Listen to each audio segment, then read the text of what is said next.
I've always told the story that I started as a wrestling fan about very early 1986. Actually, my initial, very first memory, I was a wrestling fan. My grandparents, my father was a little bit, but my grandparents, Rose and Nathan Devine of Philadelphia, I heard the stories from my mother and I think my father, that they, from Philadelphia, they went to the old Philadelphia Arena at 4546 Market Street. And I didn't really hear about what their favorites were, or when they attended the shows. I would assume the 60s and in the early 70s, maybe.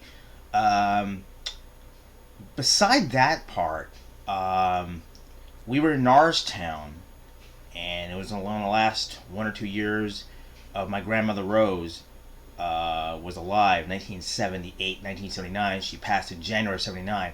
But the one thing I do remember that was the initial moment that professional wrestling I had ever heard of was about February 1978. Was Bob Backlund would defeat Superstar Billy Graham to win the Worldwide Wrestling Federation title in Madison Square Gardens. And my grandmother Rose and I were, I was very, very young, five, six, seven.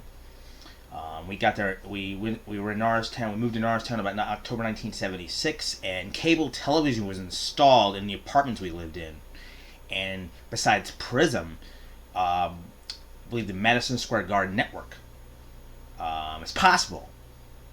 I'm not exactly sure where the Madison Square Garden network was probably up and running. But my father came into the room and suddenly blurted out, "Did you hear Bob Backlund defeated Billy Graham to win the WWF World Title or World Title?" And he used to tell my grandmother this, really, more than me, because I was a child, and I don't even know what my grandmother and I were listening to. We probably were watching wrestling. We were watching TV, grandmother and a little boy. But I know the very first initial memory was about very early 1978, and my father came in the room, told us that, I don't know why how'd he know? He was...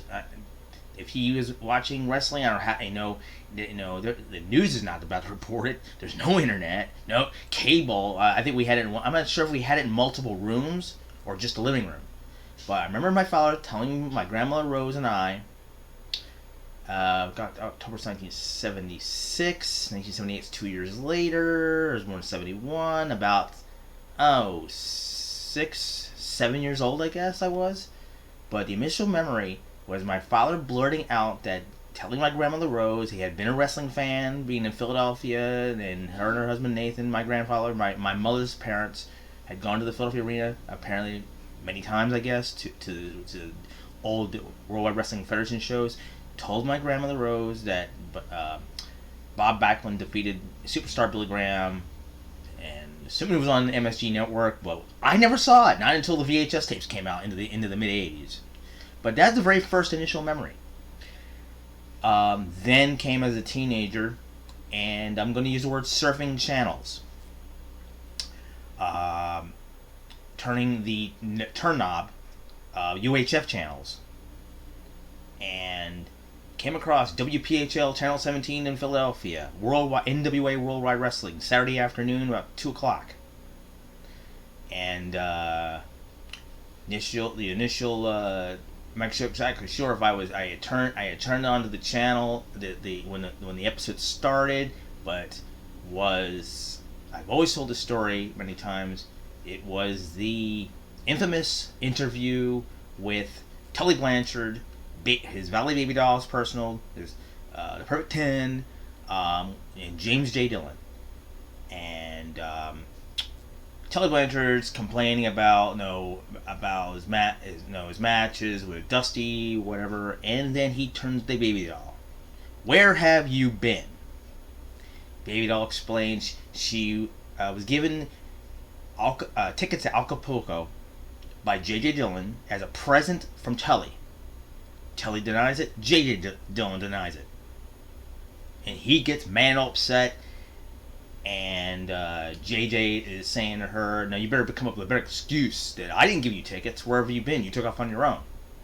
And and then when Baby Doll goes to put her hands on his shoulder or grab his arm, she grabs JJ's arm till he gets really ticked off. You don't grab him. She started yelling, "No, he's going to tell the truth." And your button, and Telly blows out, "Your button paid for it," and she's yelling, "No!" And the infamous slap. Shock value. That's what's missing from wrestling today. I don't mean a man slapping a woman. No. But the shock value. We had no clue what we were watching. We didn't know this was professional wrestling. It's just a shock of what Jim Crockett Promotions produced. Again, not a man hitting a woman, but the shock value. Oh my God, what are we watching? And Dusty Rhodes comes out to save Baby Doll. And my dad, he walks in the room. "Yo, you're not going to, look at that big man. You're not going to mess with that big man." And that was our introduction to Jim Crockett Promotions.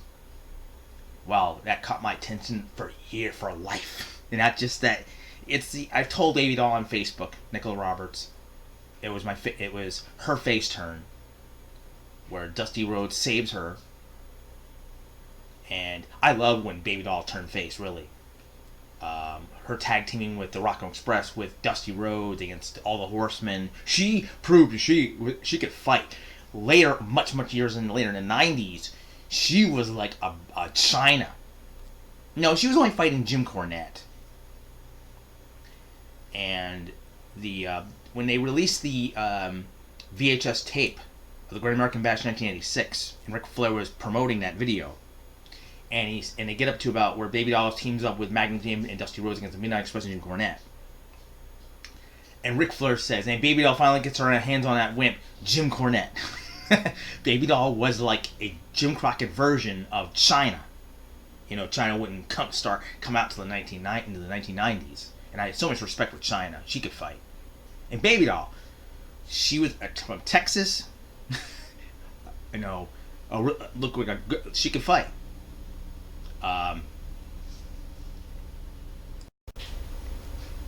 One Baby Doll moment I have to I found so funny. It was like 1985 actually, before I even got started, and before I even found NWA Worldwide Wrestling. I found Jim Crockett Wrestling. The Baby Doll incident that I found in a video much later was when Baby Doll confronts Dusty, and she said, I'm from Texas, and you're from Texas. You tip your hat to a lady." She walks away. Dusty says, "You show me a lady, I'll tip my hat." I just love that. I love confrontations. See, that's what's missing about wrestling into the 2000s. The studio confrontation. Dusty Rhodes and Jim Crockett Promotions, the confrontations they had were so realistic. And learning how wrestling, was planned, I didn't care. It was, they called it a real soap opera, but I don't want to even make those labels. I missed the Jim Crockett Promotions, and where ECW in Philadelphia is what came closest to copying Jim Crockett Promotions. So real. And they hurt themselves so real. No, what they went above and beyond to prove for the fans, and that's what Jim Crockett Promotions produced. Dusty Rhodes would book. What ECW in Philadelphia was like. It was the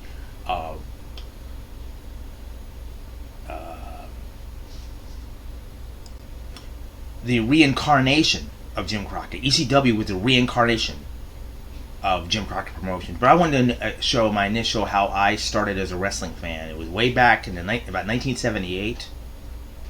My father telling my grandmother that Bob Backlund defeated superstar Billy Graham for the world title. How he found that out, I don't know. But then 1986 came. Also before the Baby Doll face turn, I call it the slap heard around the world, also was the Four Horsemen assault, but they weren't the Four Horsemen yet. Ric Flair and Ole Arn Anderson They locked the cage door, assaulted Dusty Rhodes, and broke his ankle. They must have repeated this scene, the video of that from the Atlanta Omni, late September 1985. They must have shown it a couple of times. I remember them showing the video, and it said December 1980. It was the baby doll face turn was taped in late December 1985, shown January 4th, 1986. So they were also going over it must have shown the Ric Flair and the Andersons assault on Dusty Rhodes, breaking his ankle, and my God, the fans were climbing. It was so we call white heat. Their fans were climbing in, and they took it so real. But I wanted to start this video of the fan shoot interview with how I got started as a wrestling fan.